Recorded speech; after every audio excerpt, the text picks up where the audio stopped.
Main stream media కూడా objectivity, జర్నలిజానికి objectivity ప్రధానం. Yes, అవును. ఆ ఆబ్జెక్టివిటీ కోల్పోతున్నారు. కోల్పోవటానికి కారణాలు మీకు తెలుసు.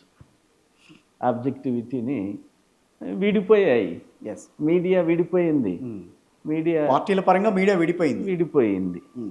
అందుకని పాఠకుడు ఇది ఎవరి పేపరు, ఎవరి అనుకూలత రాస్తున్నాడన్న భావాలకు వస్తున్నారు. రైట్. ఆబ్జెక్టివిటీ లోపించింది. ఇది 2. 3, ప్రెస్ ఫ్రీడమ్ ఎవరికి? ఫ్రీడమ్ ఆఫ్ ది ప్రెస్ ఎవరికి? పత్రికా స్వేచ్ఛ ఎవరికి? యాజమాన్యాలక, పనిచేసే వర్కింగ్ జర్నలిస్టులకే. జర్నలిస్టులక. రైట్. పత్రికా స్వేచ్ఛ వర్కింగ్ జర్నలిస్టులకు సంబంధించి. యాజమాన్యానికి కాదా? యాజమాన్యానికి కాదు. యాజమాన్యానికి స్వేచ్ఛ, తన పత్రిక ఈ పాలసీలో నడవాల. ఆ స్వేచ్ఛ యాజమాన్యానికి ఉన్నది.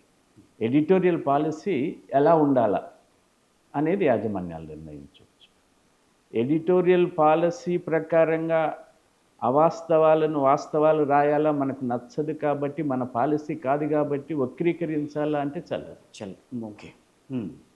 ది యాజమాన్యాల రైట్ ఏమిటంటే they have every right to express their own opinion through editorials only.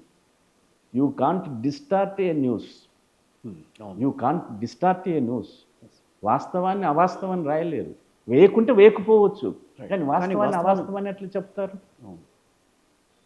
ఇందులో సమిధులైపోతున్నారు వర్కింగ్ జర్నలిస్ట్.